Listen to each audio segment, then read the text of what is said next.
Hey! For today's review, we got the DC Superheroes Toys R Us exclusive Batman and Robin 2-pack that was released in about 2007, I think, if I recall correctly. As you can see, features very nice Batman and a very nice Robin figure. Don't mind the black paint on my finger. I was just doing some art today. So, here it goes. First, I'll start out with the Batman figure. Here he is. He's got a very nice sculpt on him. I would say this is probably my favorite Batman figure that I own so far, or that I don't own, I guess. He's really nice. He's got the black and gray color scheme, which is preferred by a lot of fans, including myself, over the blue and gray. The gray on his suit is actually a darker gray also. It's not like on some of the black and gray Batmans, they like to make it like a lighter gray. This is more of like almost like a charcoal, but not quite. He's got a nice utility belt with the big pouches, no capsules here. So yeah, there he is. Now, one thing about him that I think is really cool, I would say this is one of the things that makes him my favorite Batman, is this really nice cloth cape. Let's get Robin out of the way real quick. Now I'm going to spread this out. Look at that. Look at how huge it is. It's probably about at least a foot long, I would say. That's what she said. But it's really nice. You can like drape it over his shoulders like that and get a nice look going. Or you can just throw it back there, get it out of the way if you want. Or you can even like stretch out his arms and drape it over him for a more like menacing pose, similar to like what he's doing in the 1989 Batman movie couple times. So yeah, I think it would be great if every Batman figure came with a huge nice cape like this. Oh, one more thing you can do, you can put his shoulders down and like drape it in front of him like you did on the animated series a lot. So that's nice. One not so nice aspect about this figure is his articulation. He doesn't have bad articulation, but it's just not quite as nice as what we're used to from like Marvel Legends or DC Universe Classics. It's not quite there, but it's close. Starting off, he's got a cut joint head, or a swivel joint head, whatever. His head turns side to side, but it does not go up and down at all. You've got a nice ball joint in the torso here, so you can kinda like use that to position his head a little bit. So that kinda helps, but doesn't make up for it. You can tilt it side to side, front and back, just all over the place. In his shoulders, he's got the standard ball joint. Swivels at the bicep. He's got a elbow joint there. His wrist rotates at the glove, and then it swivels here at the wrist. That's nice. He moves at the waist where his torso meets his belt. His legs go forward and back, but they do not go in and out like a DC Universe or Marvel Legends figure. So that's another bad side. Then he's got the knee joint and the foot joint. So there you go. Overall, a pretty nice Batman figure. Yeah, right. So moving on to the Robin.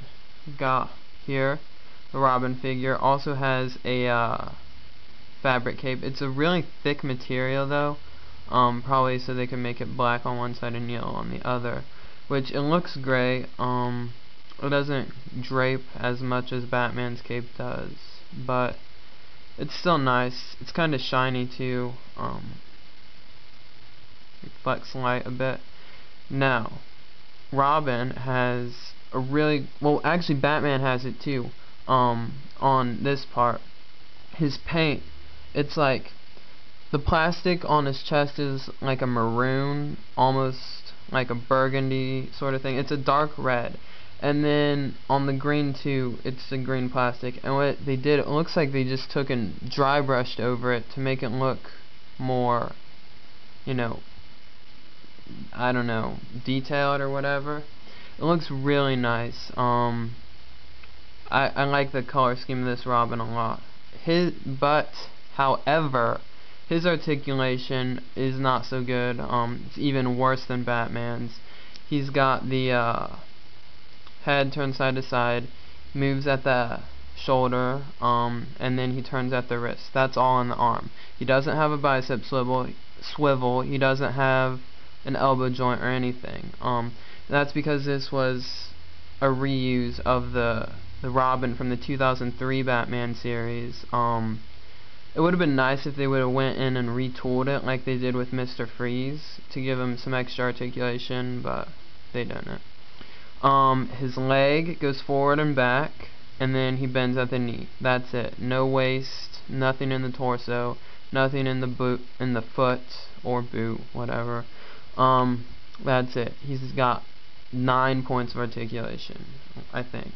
1, 2, 3, 4, 5, 6, 7. Yep, 9.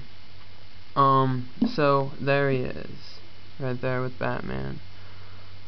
This set does include a couple accessories. We get, for Batman, a nice black Batarang. This was also included with the DC Superheroes Wave 1 Batman, and also the Wave 3 Batman that came with 7 Batarangs.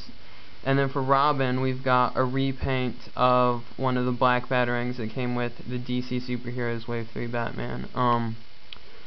So Batman's hand, as you can see, is sculpted so the Batarang can fit right in there. Turn around.